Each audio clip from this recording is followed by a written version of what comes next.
The woman leaned over the rope and pointed at my daughter like she'd caught her stealing. "She's faking," she said loudly to anyone who would listen. "Kids like that always do." The line went quiet. My daughter squeezed my hand once, the signal she was about to shut down. And that was the moment I realized the stranger had no idea what she just started. I'm a parent who plans obsessively because I have to. My daughter is autistic, high-functioning, brilliant with facts and numbers, and completely undone by crowds, noise, and unexpected authority. Airports are a personal nightmare, so every trip is a choreography. Headphones charged, routine explained, backup plans memorized. This trip mattered more than most.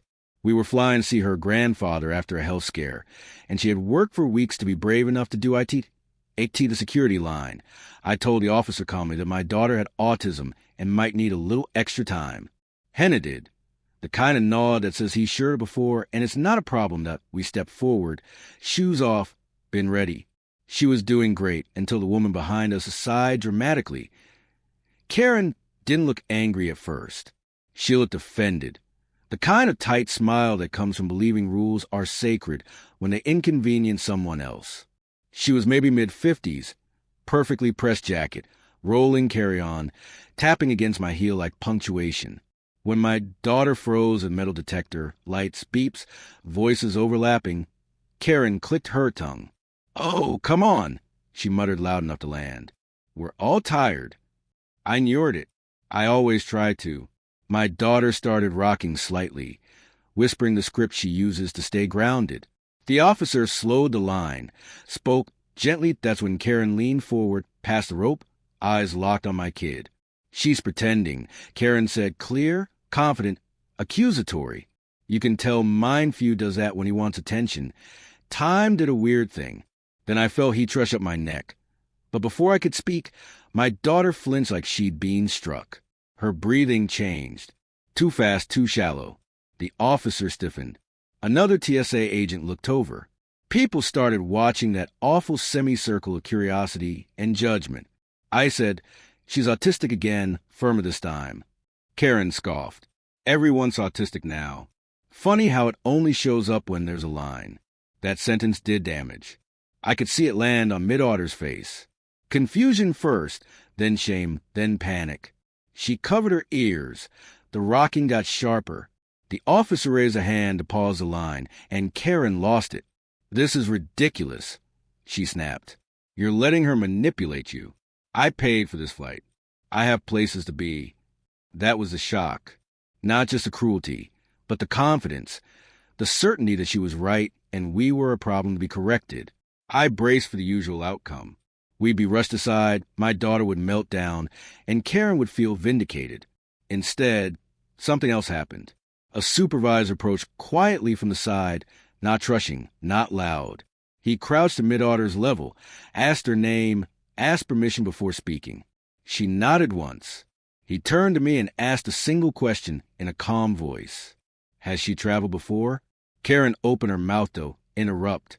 He didn't look at her. The supervisor signaled another agent who brought over a laminated card and a pair of noise-reducing ear muffs. My daughter hesitated, then took them. Her breathing slowed. The line stayed paused.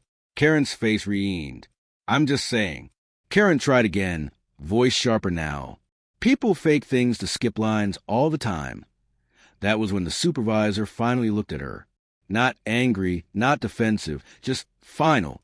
He told her that accusations like that were inappropriate and harmful. He told her disabilities don't require proof for strangers. He told her the line would move when it moved. Karen huffed, crossed her arms, and said something under her breath. I once repeat, but she said it loud enough. The supervisor heard it, and he didn't smile. That's where everything tipped, and where I realized this wasn't going to end the way Karen expected. The supervisor didn't raise his voice. That somehow made it worse for Karen. He asked her to step aside so the line could move safely. She refused, said she wasn't moving until this nonsense stopped. People behind her groaned. Someone whispered, "Just let the kid through." That only fueled her. Karen spun around, announcing to the line that she was being discriminated against now, that a TSA was rewarding bad behavior. Mid-order flinched at the sudden volume, fingers digging into my sleeve. I felt that familiar panic. Protect her. Keep her calm. Don't escalate. But it was slipping. Her breathing sped up again. The supervisor noticed immediately and motioned us toward a quieter lane. As Wes stepped away, Karen pointed straight at me, daughter, and said, "See, exactly what I said works every time." That sentence snapped something in the room. Two agents moved between Karen and us without touching her. Another agent addressed the line, explaining there would be a brief delay. Karen laughed sharp and humorless and said, "Unbelievable. You people fall for anything if someone flaps hard enough." The supervisor turned fully to her now. He asked for her boarding pass. She demanded to know why. He explained calmly that she was interfering with a security process and verbally harassing another passenger.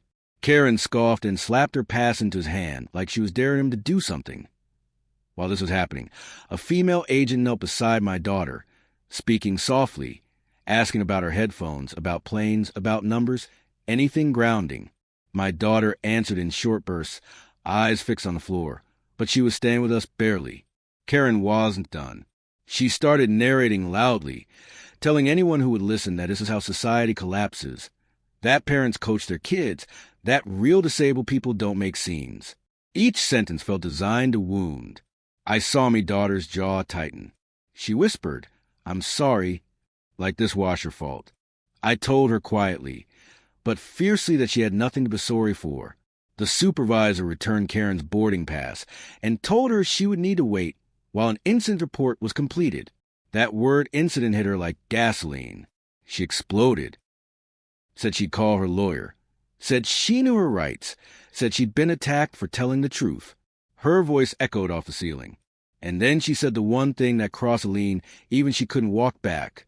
If that kid is really autistic, maybe Shess won't be flying with normal people. The room went dead silent. The supervisor's tone changed. Not louder, not aggressive, but unmistakably firm. He told her that comment was discriminatory and unacceptable. He told her her behavior was being documented. He told her she would not speak to use again. 2 airport police officers appeared, seemingly out of nowhere, and asked Karen to step away from the checkpoint. She looked around, stunned, as if only just realizing the audience had turned on her. No one met her eyes. A man near the bin shook his head. Someone behind me murmured, "About time." As Karen was escorted away, still protesting, still insisting she was right, the supervisor came back to us. He asked if we were okay. I said yes automatically, then corrected myself and said no, but we will be. He nodded like that answer made sense. What I didn't know then, what Karen definitely didn't know, was that her outburst had triggered a review of our travel history, something the supervisor had quietly pulled up while the scene unfolded. And as we gathered our things and prepared moved forward, he said a sentence sound expected. I thought I'd misheard him. After today, he said gently, "We're going to make sure you don't have to go through this again." I didn't yet understand what he meant, but Karen was about to. I thought he meant an escort through security, maybe a note in the system, something temporary. We were still shaken, still focused on keeping my daughter regulated. So I nodded and thanked her without asking questions. Hewicked us to a quieter screening area. Personally explained every step to mid-order before it happened. Waited for a nod each time. No rushing the pressure. By the time we reached the gate, she was exhausted but intact. That felt like a win. I didn't see Karen again that day. I assumed she'd eventually made it through. Still convinced she was a victim in a story only. She believed I was wrong. 2 days later on our return flight, the airline counter agent smiled at my daughter and said, "You're pre-check, right?" It laughed, confused, and said, "There must be a mistake." We never replied. The agent turned the screen slightly, so I could see it. Not temporary, not conditional, permanent notation. A supervisor came over, introduced herself, and explained what had happened after we left the checkpoint. Karen hadn't just been escorted away.